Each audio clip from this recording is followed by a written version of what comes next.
నిర్గమకాండము చాప్టర్ 1 ఐగుప్తులోనికి యాకోబుతో వచ్చిన ఇశ్రాయేలీయుల పేరులు ఏవనగా రూబేను షిమ్యోను లేవి యూదా ఇస్సాఖారు జెబూలూను బెన్యామీను దాను నఫ్తాలి గాదు ఆషేరు వీరిలో ప్రతివాడును తన కుటుంబముతో వచ్చెను.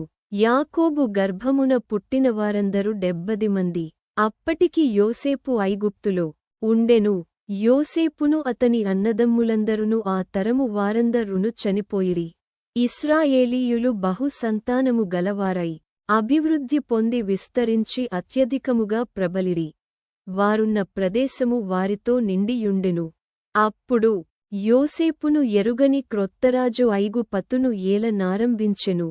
అతడు తన జనులతో ఇట్లనెను, ఇదిగో ఇశ్రాయేలు సంతతియైన ఈ జనము మనకంటే విస్తారముగాను బలిష్ఠముగాను ఉన్నది. వారు విస్తరింపకుండునట్లు మనము వారి ఎడల యుక్తిగా జరిగించుదము రండి. లేనియెడల యుద్ధము కలుగునప్పుడు కూడా మన శత్రువులతో చేరి మనకు విరోధముగా యుద్ధము చేసి ఈ దేశములో నుండి వెళ్ళిపోదురేమో అనెను.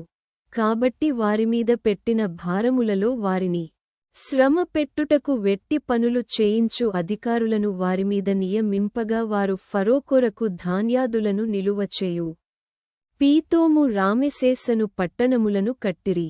అయినను ఐగుప్తీయులు వారిని శ్రమపెట్టిన కొలది వారు విస్తరించి ప్రబలిరి గనుక వారు ఇశ్రాయేలీయుల ఎడల అసహ్యపడిరి. ఇశ్రాయేలీయుల చేత ఐగుప్తీయులు కఠినముగా సేవ చేయించుకొనిరి. వారు ఇశ్రాయేలీయుల చేత చేయించుకొనిన ప్రతి పనియు కఠినముగా ఉండెను.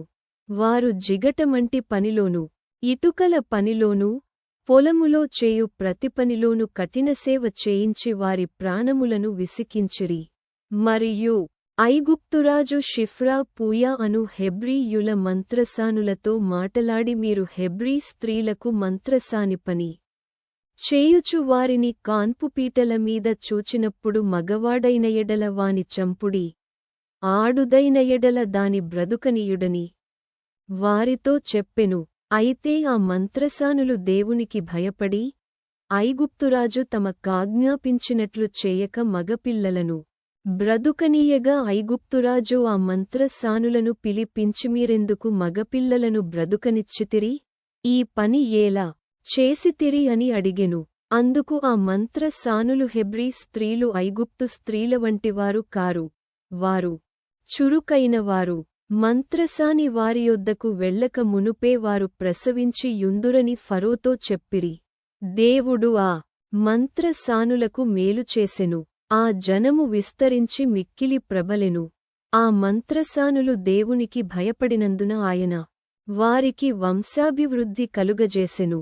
అయితే ఫరో, హెబ్రీయులలో పుట్టిన ప్రతి కుమారుని నదిలో పారవేయుడి, ప్రతి కుమార్తెను బ్రతుకనీయుడి అని తన జనులందరికీ ఆజ్ఞాపించెను.